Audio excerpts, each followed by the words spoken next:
Fala, turma! Olha a gente aqui de novo, Imob Talks, a sua conexão com o mercado imobiliário.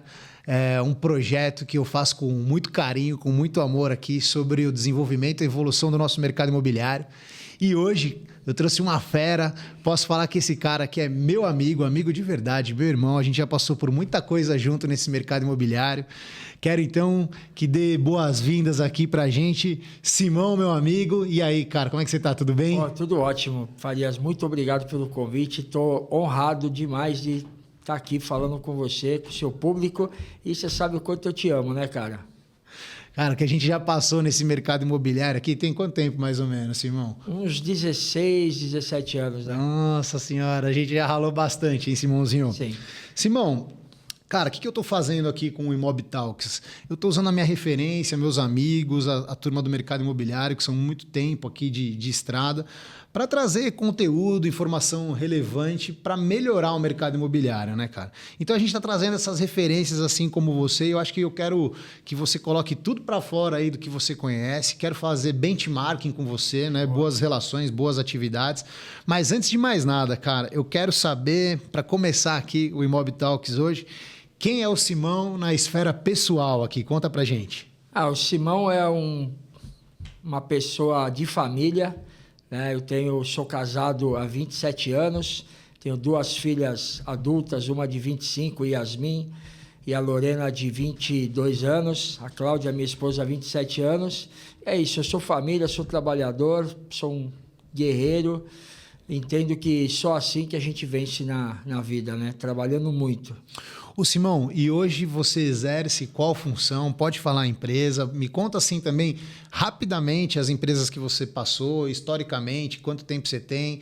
Manda bala aí. Então, eu iniciei na Cyrela, né? Ficamos lá por 10 anos, 3 anos aqui em São Paulo, 7 anos viajando pelo Brasil, fazendo a reestruturação das operações da Seller, né? Que é a imobiliária da Cyrela.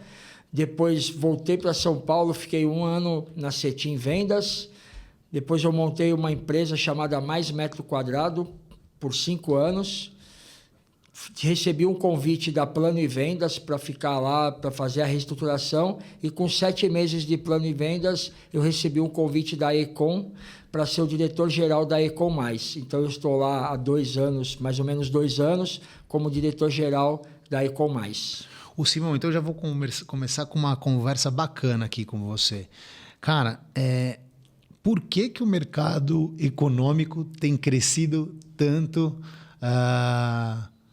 no cotidiano, nas vendas, no desenvolvimento imobiliário? Você que está vivendo isso com a barriga no balcão, eu queria saber de você, por que o mercado imobiliário do segmento econômico tem crescido tanto? Tem muita demanda, né, Farias? Então, o Brasil ele tem uma carência muito grande de moradia e tem muita demanda. Eu gosto muito do mercado econômico porque, basicamente, todo mundo é um cliente potencial. O corretor, né, ele consegue fazer uma prospecção de qualidade, atingindo uma base de clientes muito grande, né? Então, essa carência de moradia, juntando com a alta demanda, acaba impulsionando muito esse mercado, né? E a gente tem, se não me engano, hoje na última reunião que eu participei com a Caixa, a gente tem quase 8 milhões de habitações em déficit, né?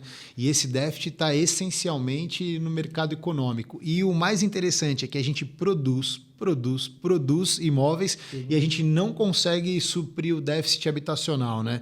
Ô Simão, como que você enxerga quais seriam os caminhos hoje para no mercado brasileiro a gente conseguir suprir, então, esse déficit habitacional? Eu considero sem fim, né? Então, assim, se a gente imaginar a Econ Mais, ela é a quarta, ela está entre as 4 empresas principais do mercado de São Paulo. É a primeira de capital fechado. Ela produz 10, 12 mil unidades por ano. Se você ver as outras, é mais ou menos isso também. Então, é um mercado sem fim, né? Ou seja, o mercado ainda tem que crescer muito, né? E, bom, você deve acompanhar aí também, nessa última reunião que eu participei da Caixa, o orçamento para financiamento habitacional de interesse social na Caixa bateu o recorde esse ano, né? O ano passado, se não me engano, eram 180 bilhões a ser financiado e esse ano parece que superou os 200 bilhões. Assim. Então é uma coisa de louco. Só que ainda assim a gente não consegue suprir o mercado e acabar com o déficit habitacional. Para isso, a gente teria que criar muitas outras linhas de financiamento. Eu acho que o Brasil ainda engatinha nisso, né, Simão? É isso, porque ele inclui muita gente, né? Muitas pessoas que precisam do seu imóvel, precisam do primeiro imóvel, né? E não tem fim, é uma demanda grande que atinge muita gente pelo Brasil. O Brasil é muito grande, né? Então, por isso que a gente vê um mercado em plena expansão, né? A gente considera o mercado imobiliário, né? Por si só, ele já é um mercado próspero, né? E o mercado econômico, então, nem se fala, né? Ô Simãozinho, mas a gente sabe que você também tem uma baita de uma experiência no médio, alto, Sim. super alto padrão. Eu acho que às vezes as pessoas te subjugam talvez não seja a palavra, né? Mas te classificam que você é um profissional do econômico. Não tem essa, Não, né, não cara? tem essa. Quem tem tempo de mercado trabalha no econômico, no médio e no alto, né? Não tem essa. Eu estou no mercado econômico, sei lá, 3, 4 anos, né? O resto do tempo aí, eu tenho 18 anos de mercado imobiliário, a gente trafegou nas duas funções, né? Na Cyrela mesmo, a Cyrela tinha várias linhas de produto e a gente atingia tanto o alto padrão quanto o econômico, então não tem essa não, venda é venda. E você com esse conhecimento todo aí, qual é a diferença entre os dois mercados aí? Olha... Entre os dois ou entre os três, né? Porque é o econômico, o médio, o alto e o super alto padrão. Qual a diferença dos mercados? Eu entendo que o alto padrão ele é um desejo, né? Então, o cliente do alto padrão, a gente lida com o desejo dele, né? E o mercado de econômico, a gente lida com a necessidade do cliente. Então, são abordagens diferentes, porém, a maneira de trabalhar é a mesma, né? A atitude que o corretor tem que ter é a mesma nos dois mercados, porém com abordagens diferentes, porque são clientes de nível social diferentes, né?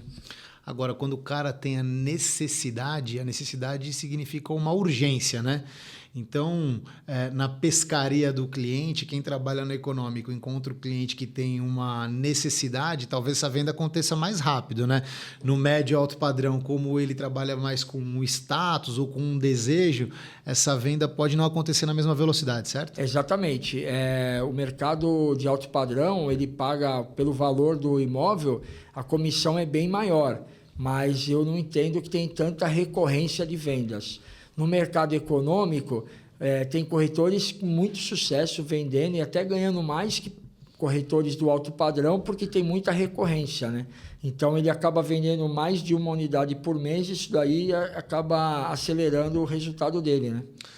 E o que eu entendo, Simão, vê se você concorda comigo, a recorrência faz com que o corretor do segmento econômico ele enxergue um potencial de remuneração maior, mesmo que a comissão seja menor, mas ele está vendendo todo mês, aquilo mantém a esperança dele, né? No alto padrão, no médio padrão, o corretor ele precisa ter uma questão de inteligência emocional e de segurança financeira, porque às vezes ele fica 2, 3, 4 meses sem vender. É uma comissão alta, né? Que ele tem que ter a inteligência financeira de saber fazer a gestão. Não pinga todo mês. Claro, tem corretores de médio e alto padrão que vendem 2, 3, 4, 10 unidades todo mês, mas a gente está falando da grande maioria, né? Entrando nesse aspecto aqui contigo, Simão, sobre a inteligência emocional, você é um cara que debruça sobre esse tema aqui nas suas redes sociais, né? Você desenvolve alguns projetos os quais eu admiro bastante, tenho feito isso de desenvolver o nosso mercado imobiliário. Cara, conta um pouquinho pra gente, com todo o tempo do mundo, como você enxerga a inteligência emocional e como você está trabalhando a questão da inteligência emocional com os seus times, nas suas redes sociais e etc. É fundamental. Quem não tem controle emocional, né, não sabe reagir às suas emoções, ele acaba sofrendo mais. E a inteligência emocional, ela vem para complementar o controle emocional. O que a gente mais vê no nosso dia a dia, no meu dia a dia, são pessoas que precisam vender ontem. precisa vender hoje, precisa vender hoje para pagar a conta de ontem. Ou seja, já tinha que ter vendido ontem, exatamente. Né? Então, o que acontece? Isso mexe muito com a cabeça do profissional e muitos deles acabam desistindo, porque é uma pressão psicológica muito grande, né?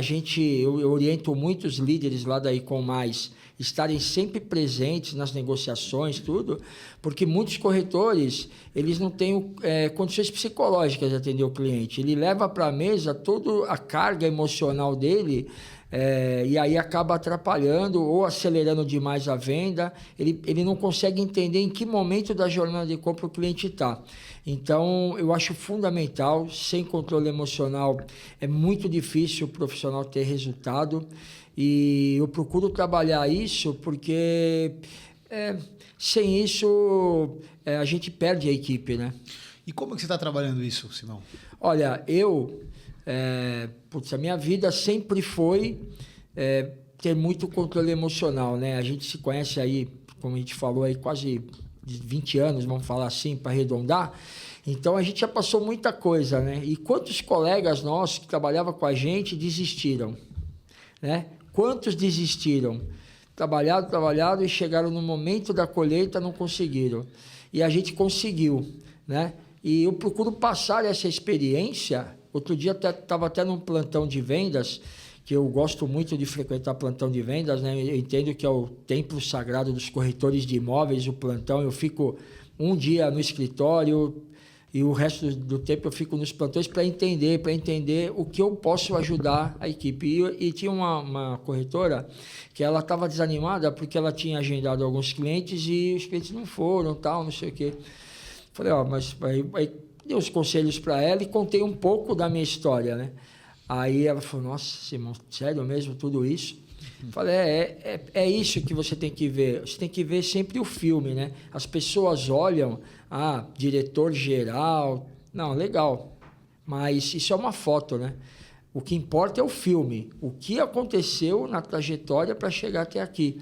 E as pessoas hoje não têm paciência, né? Porque elas já vêm emocionalmente abaladas, as condições financeiras também, aí tem uma pressão externa da família, né, porque precisa daquela remuneração. Mas, como eu digo, né, vendas cura tudo e tudo passa, né? Tem que ter paciência. Cara, e Simão, você falou uma coisa que é muito real e fica uma dica aqui para a turma. É assim, a autenticidade do corretor não pode ser perdida pelas contas que ele está devendo, né? E aí o que acontece? Se ele vai para a mesa com o cliente com problema financeiro, parece sangue no mar. O tubarão do cliente que quer o desconto vai perceber que o cara tá nervoso, ansioso para fechar aquela venda. E, você entrou nessa mesa ansioso, com problema financeiro, você tem um grande risco de perder essa venda. Então, a dica que eu coloco aqui para vocês façam ali uma limpeza espiritual, né, cara? A maioria das pessoas, os corretores, passam uma certa dificuldade para ir para a mesa com frieza, né? Para tratar a negociação, o rapport da mesa ali como deve ser tratado. Porque se o cliente sentir o cheiro do sangue, ele vai abocanhar o corretor e vai dar um grande problema, né, Simão? É isso. É assim, né? O que acontece? Quantos corretores eu pedi para sair da mesa enquanto eu estava negociando com o cliente? Porque para mim era mais uma venda. Para o corretor era a venda.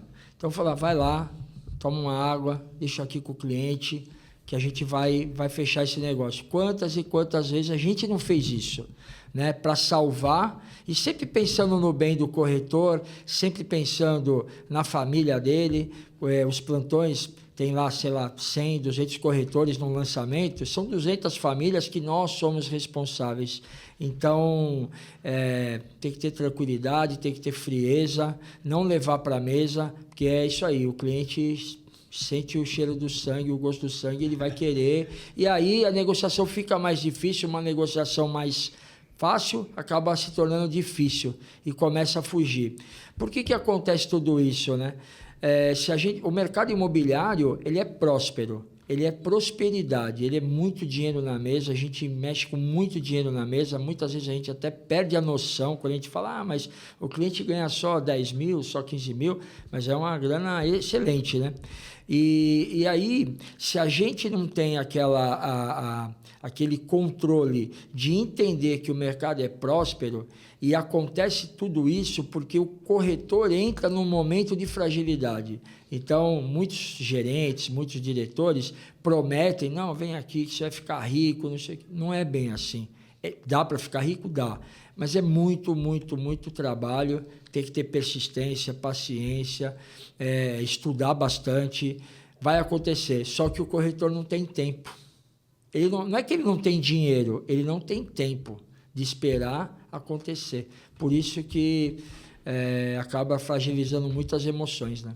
E aquele corretor que chega para você ou chega lá no seu time e fala assim, tá bom, eu quero trabalhar aqui na Econ+, só que eu vou trabalhar meio período, tá? No outro meio período eu faço outras atividades. E esse cara? Porque tem muito, né? Tem muito, né? Principalmente com a criação do Uber, né? Tem muito isso. Eu não acredito nesse profissional, não entendo que isso vai dar resultado. Pode fazer uma venda? Pode, mas não é uma venda com recorrência. Então, ele vai fazer uma venda, muita gente fala, deu sorte, né? Pode até ser. Então, eu entendo que sem dedicação, sem foco, nada vai acontecer.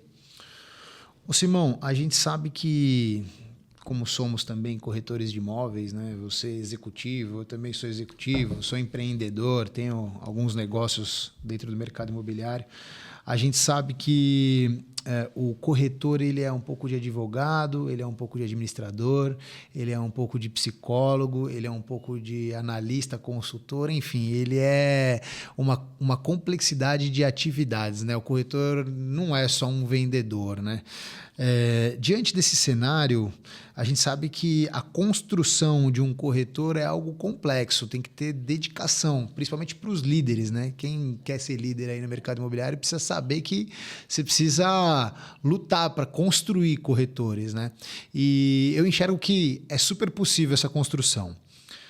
Como você enxerga a construção de um bom corretor? A construção do corretor, basicamente, é técnica, ele precisa conhecer muito do mercado, ele precisa ter sangue no olho e ele precisa ter controle emocional. Com isso, ele já consegue se desenvolver. E aí se desenvolver nas 3 áreas, né? Então, a gente nem precisa falar de disciplina, coragem, resiliência, porque isso tudo faz parte, né, do vendedor, né, do corretor, porque vive só de comissão. Então, ele tem que ter essas 3 áreas da vida bem equilibrada para que ele consiga vencer aquela primeira etapa e começar a ter recorrência e resultado.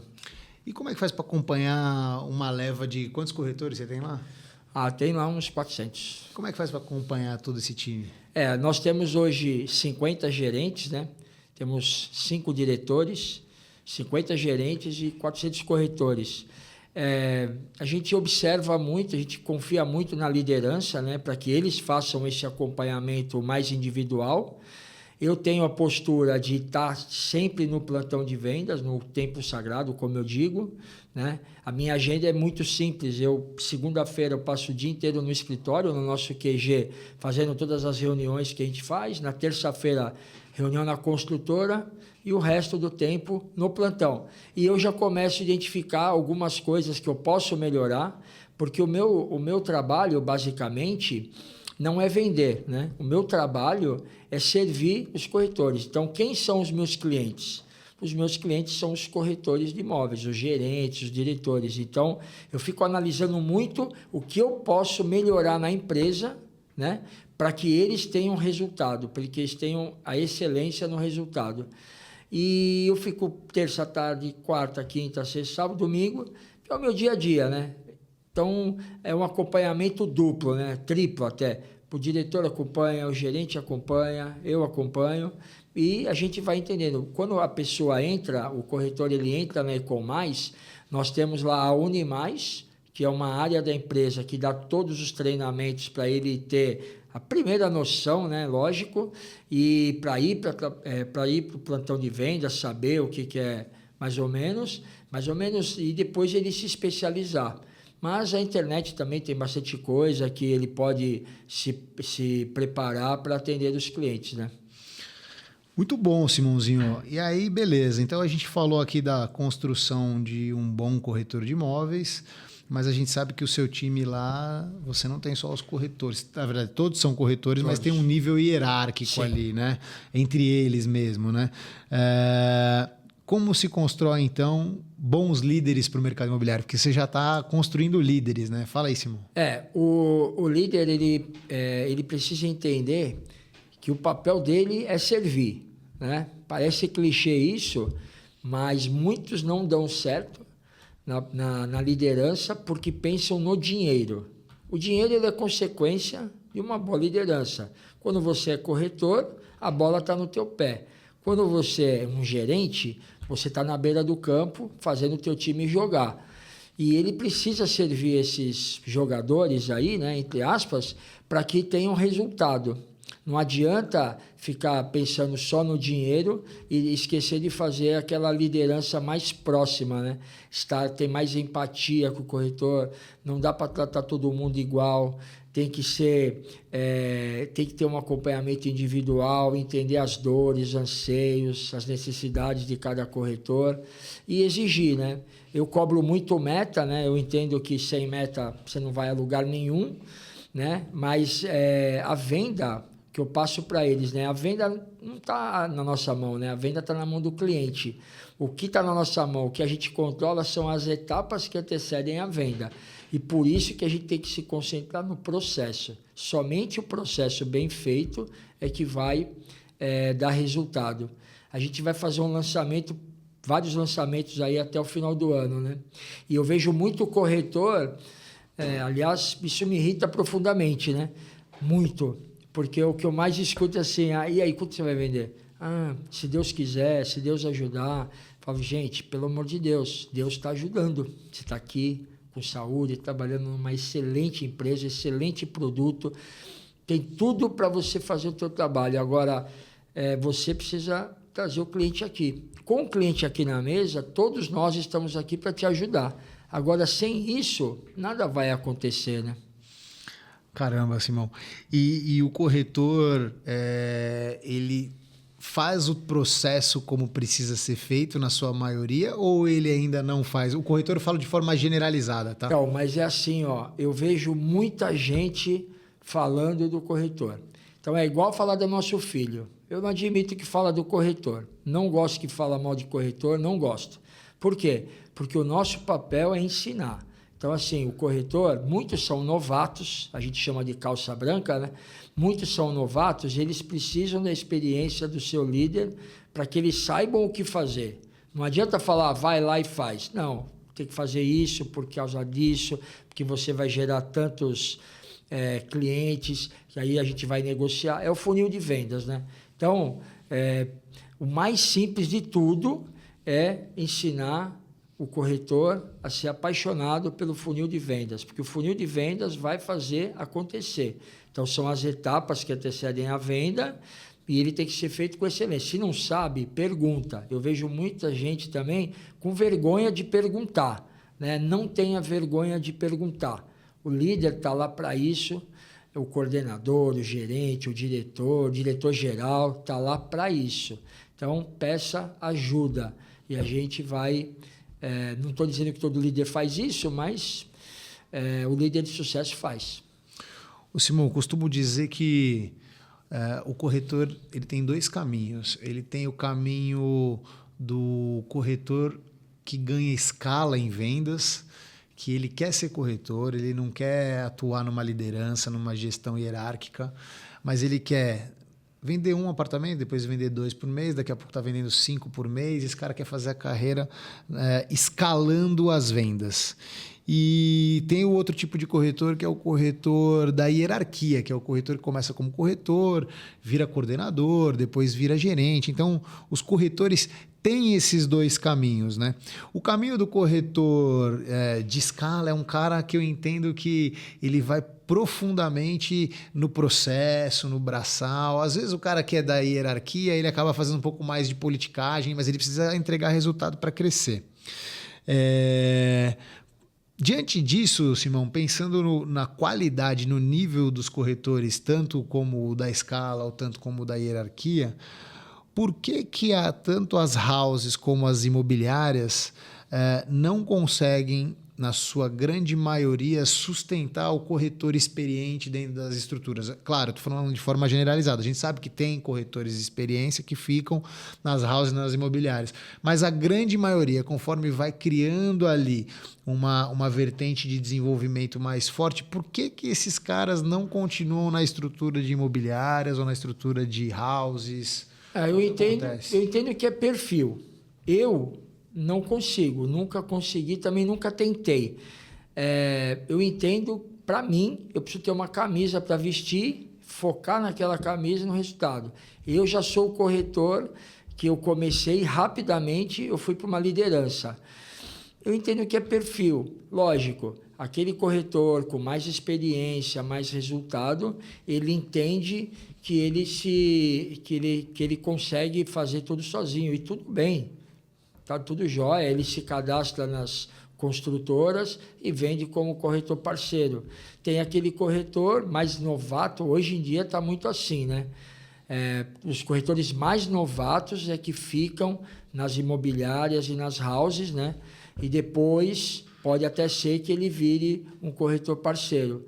Mas eu entendo que é muito do perfil. Eu já ficaria numa house para sempre, acho, porque eu entendo que a gente precisa ter uma base, precisa ter... Não é fácil trabalhar sozinho. Essa é a cultura, né? Não é fácil trabalhar sozinho, né?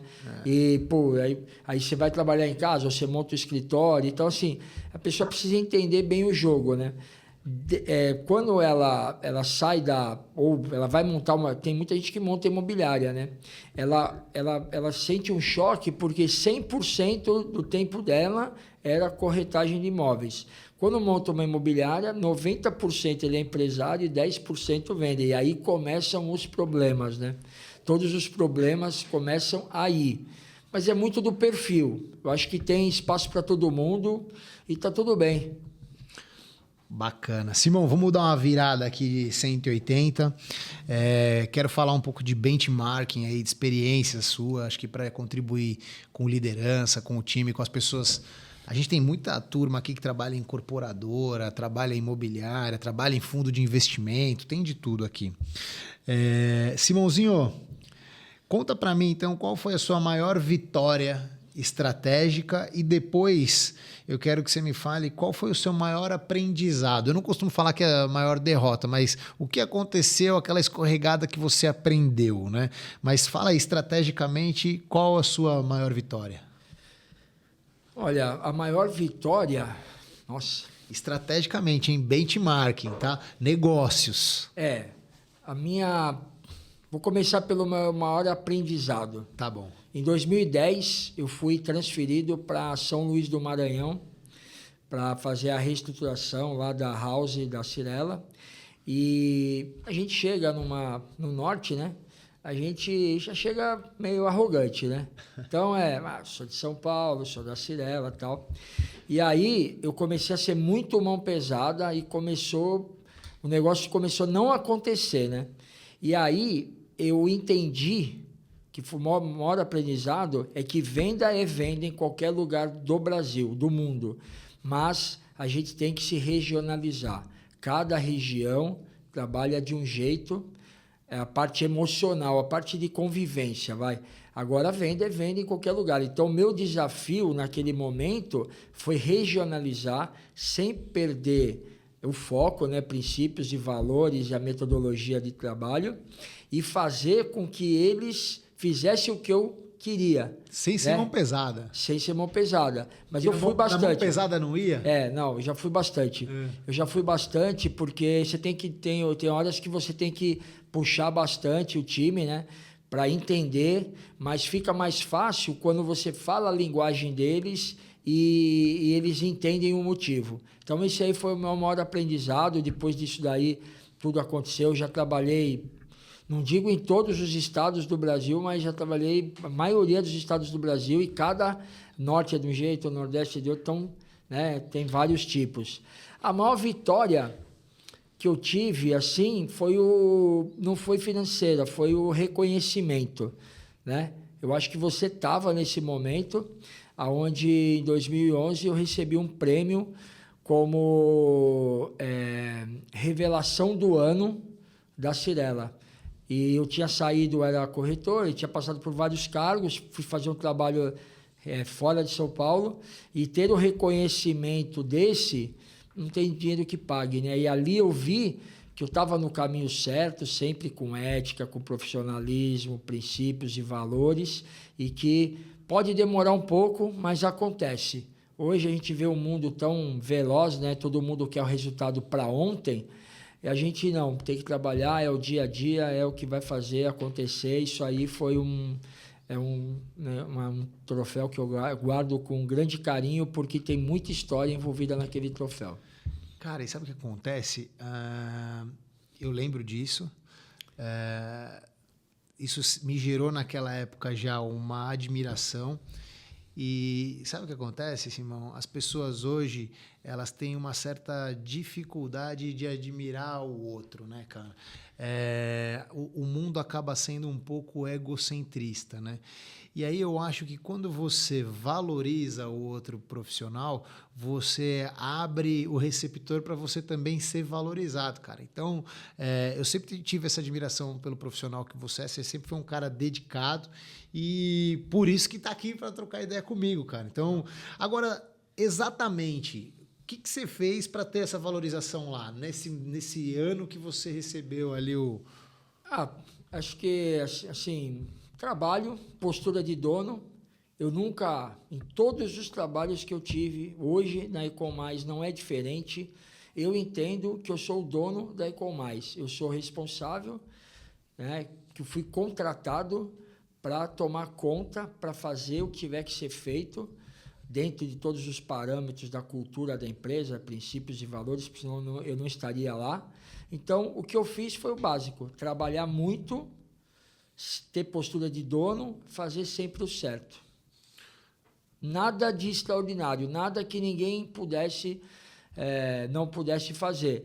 Acho que a única coisa que eu fiz assim e que teve um preço alto que eu paguei, foi que eu fiquei 7 anos fora de São Paulo, né? Nesses 7 anos, 1 ano, a minha família morou comigo em São Luís do Maranhão, e nos outros anos eu vinha todo final de semana, a cada 15 dias ou um mês. Então, isso aí foi um preço muito alto que eu acho que muita gente não pagaria.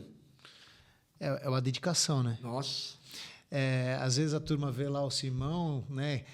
Quer a posição, mas não quer os tombos que o Simão foto, tomou, né? É a foto, né? Todo mundo quer a foto.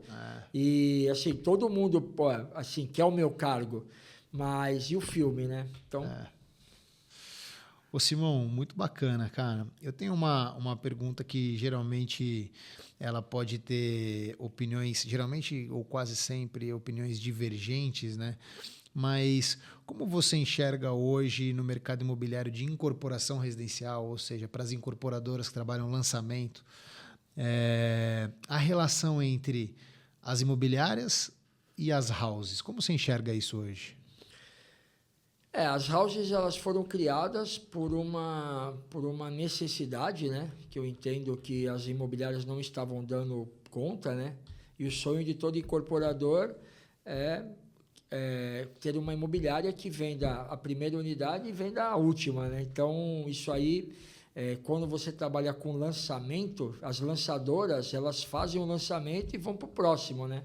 E se não vende tudo, que hoje é normal, antigamente até vendia bem mais, acaba ficando um estoque muito grande que você tem que ter uma equipe dedicada, né?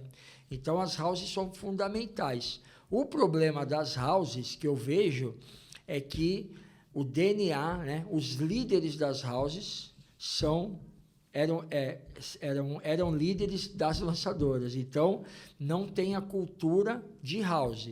A house é foco, é fidelidade, é ter postura de dono, coisa que se perdeu ao longo do tempo. O que eu entendo é que as houses hoje... eu vou dar uma exceção. O que você está falando é que assim, as imobiliárias estão travestidas de house. É isso. Porque os líderes eram das houses, os líderes eram das lançadoras, os corretores, os gerentes.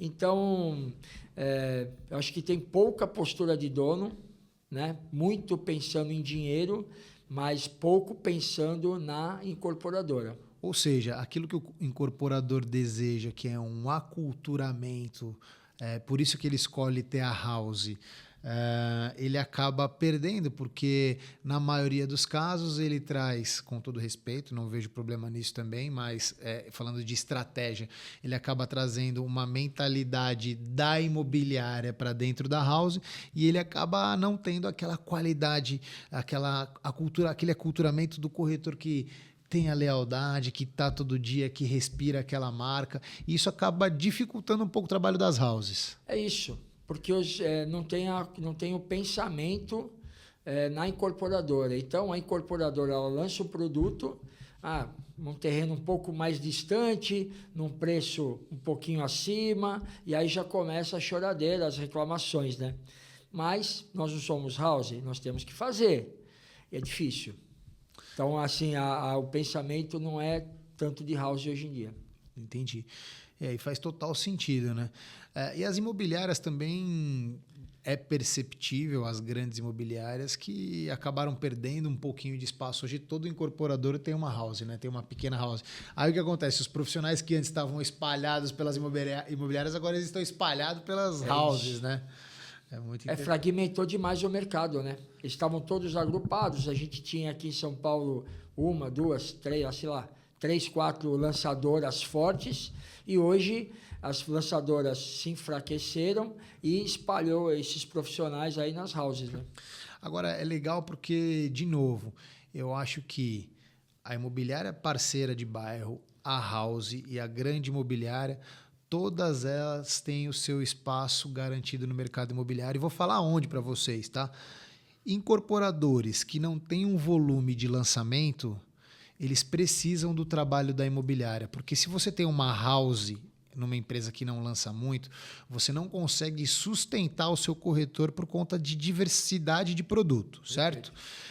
E aí é o seguinte, as imobiliárias precisam, elas têm que estar trabalhando com essas incorporadoras que não têm o volume de lançamento. Já as incorporadoras que têm um grande volume de lançamento, como a Econ, a Cure, a Plano, a Cirela, a Living, a Vivaz, a Tegra, essas que têm muito lançamento, elas conseguem fazer um trabalho específico de sustentar o time, né? E aí, correndo paralelo a isso, podendo servir todos esses canais, estão as imobiliárias de bairro regionais que com a digitalização vem ganhando muita força, né? A gente consegue visualizar aí nos benchmarkings que eu faço da vida, empresas tendo 50%, 60% de share em parcerias. Ou seja, todos têm espaço no mercado imobiliário, é só você saber encaixar certinho aí no seu esquema de atuação, certo? Não tem o certo e o errado, né? Tem o que dá resultado, né? E tem espaço para todo mundo, né? Exato. Ô Simão, e cara, me diz uma coisa, para onde caminha o mercado imobiliário, para onde caminha a profissão do corretor, o que vai acontecer nesse mundo digitalizado com a inteligência artificial? Conta aí para mim um pouquinho o que você enxerga de futuro para a turma do Imob Talks. O mercado imobiliário vai continuar sendo muito próspero, muita prosperidade, muito dinheiro na mesa e o corretor de imóveis tem que acompanhar. Essa digitalização, inteligência artificial serve para nos ajudar a ter resultado. Então, o corretor precisa acompanhar toda essa evolução, tirar o maior proveito de tudo isso, mas nunca esquecer do trabalho raiz. Por quê? Não tenho, como eu disse, não tem o certo e errado, tem o que dá resultado, depende do produto, você fazer um ponto de captação, fazer um PAP, né, um porta a porta, você também gera lead, então cada produto tem a sua vocação, né? Lá na Econ+, a gente faz de tudo, né? Então, assim, e todos têm resultado, tem que ter o raiz, porque o que acontece? O lead hoje, todo mundo só fala de lead, né? O lead é a droga do século XXI, é a droga do mercado imobiliário. Então, todo mundo quer lead, mas não adianta só ter o lead. O lead, o que é o lead? O lead é uma escala da prospecção. Então, se você está num ponto de captação, você consegue abordar 5 clientes ou 10, no caso do lead, você fazendo uma boa campanha assertiva, você aborda vários, mas aí você tem que fazer o mesmo trabalho, que é ligar, agendar, né, atender o cliente, tirar proposta, enfim. Então, assim, o lead, ele serve as campanhas, né, para acelerar esse resultado, mas não dá para ficar só nisso, né? Como eu gosto de falar bastante, né? E é justamente por causa do lead que eu falo isso, né? É que no sofá ninguém vende nada, né? Exato. E muitos corretores estão achando que se ele fizer a campanhazinha dele e ficar em casa no sofá, ele vai vender. Ele pode até vender, mas ele não vai ser um profissional de excelência.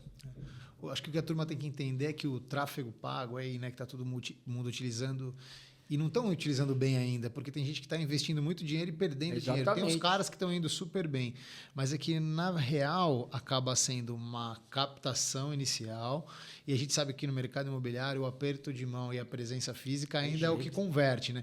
Então, você pode até captar no digital, mas você vai ter que levar para o físico. E aí é que a galera acha que está muito digitalizada, não quer nem ligar para o cliente, só quer falar por WhatsApp. E aí, quando vê o cliente no frente a frente? Esse é o problema, porque o que acontece?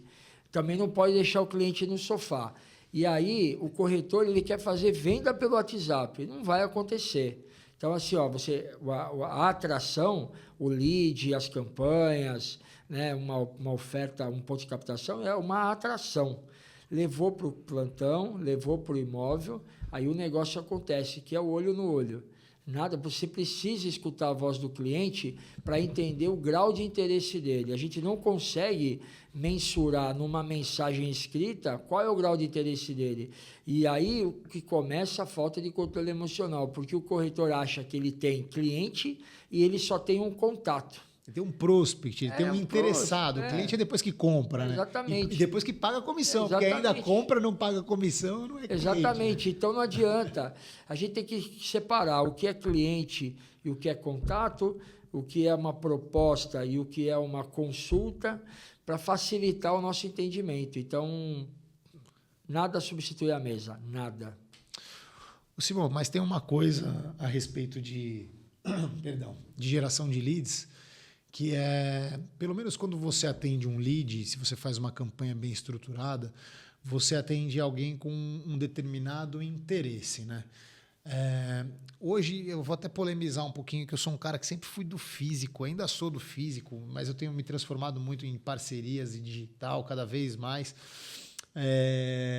Mas a gente sabe que se o corretor também não souber fazer uma abordagem, uma prospecção, um olho no olho, e ele também não contratar um lugar onde o perfil daquele produto, daquele cliente esteja naquele local onde ele vai trabalhar, ele também pode estar jogando ali um belo tempo fora. O cara não tem que estar preparado para fazer essa abordagem? Tem que estar preparado, ele tem que fazer o diagnóstico, precisa entender um bom e velho PDCA aí, né? O que é o PDCA? Conta para a galera aí. Planejar, executar, medir, corrigir. Então é assim, ficar girando o PDCA direto, porque não é porque a campanha não deu certo no primeiro momento que ela não pode dar. Então é o momento de medir o resultado e corrigir segmentação, área, enfim. Então assim, a pessoa precisa estar preparada.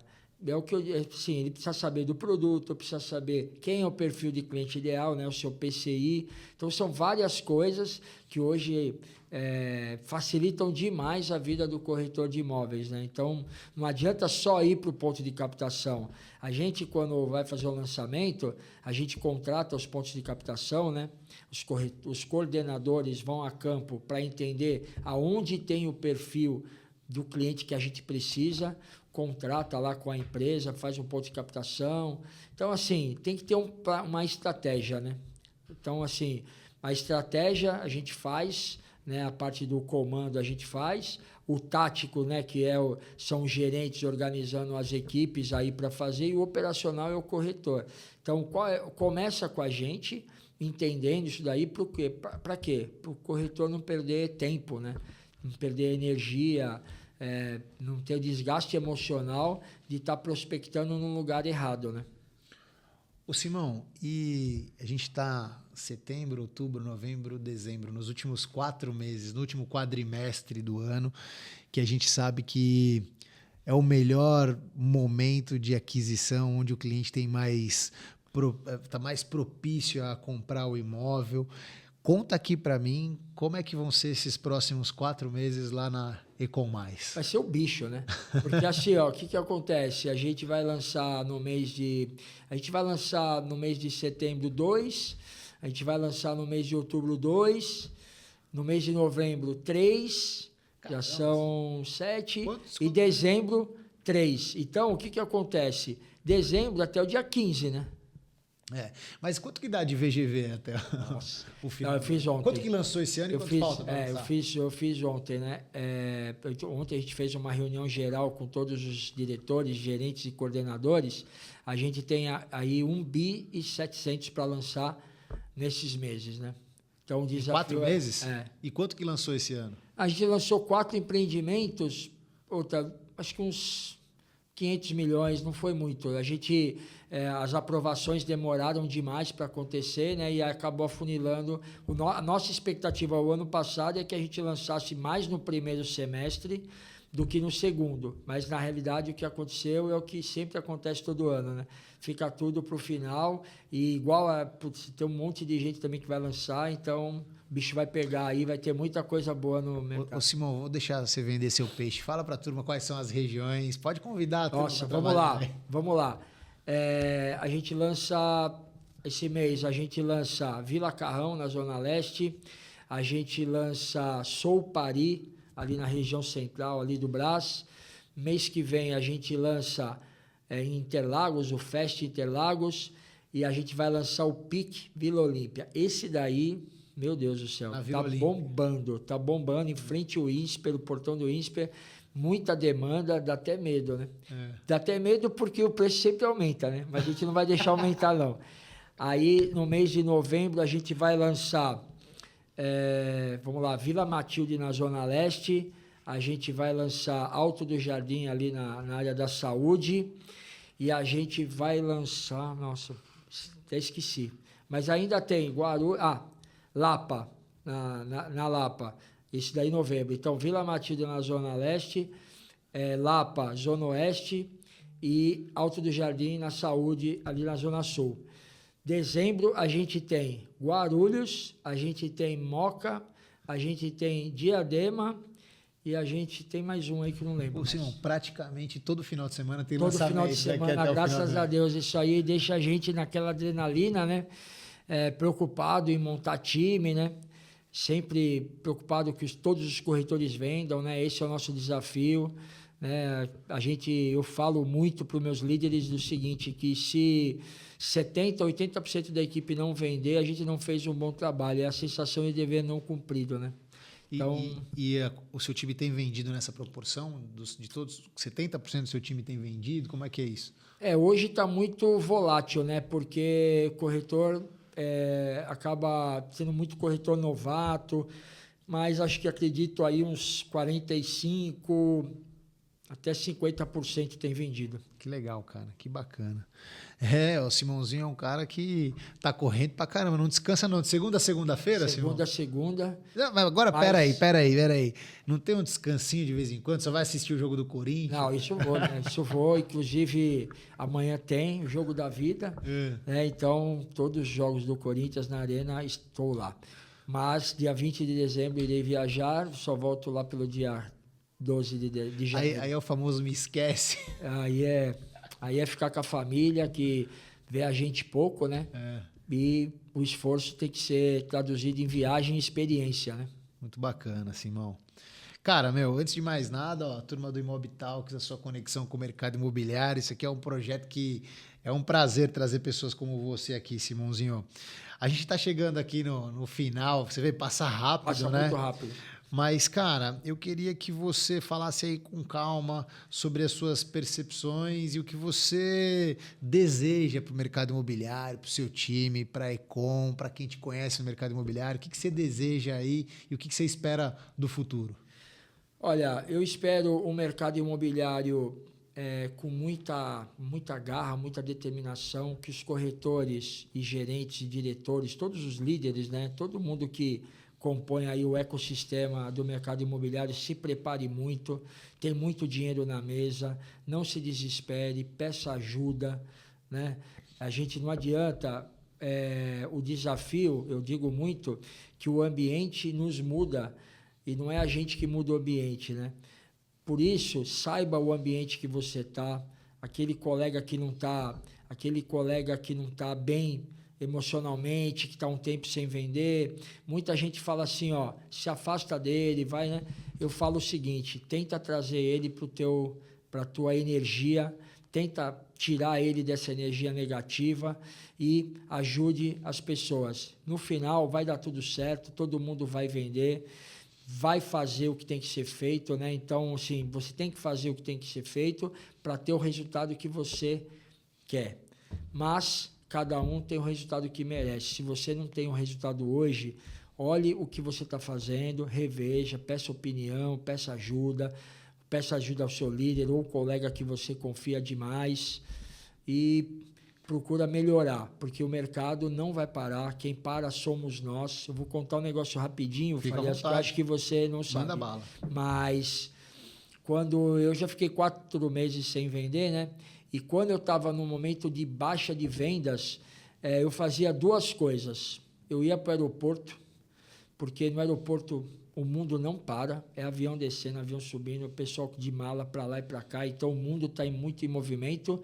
E eu ia para o salão de vendas da Cyrela, onde via lá todo mundo, várias pessoas tocando sino, e eu falava, pô, tem gente vendendo e eu não estou, o que eu posso fazer para melhorar?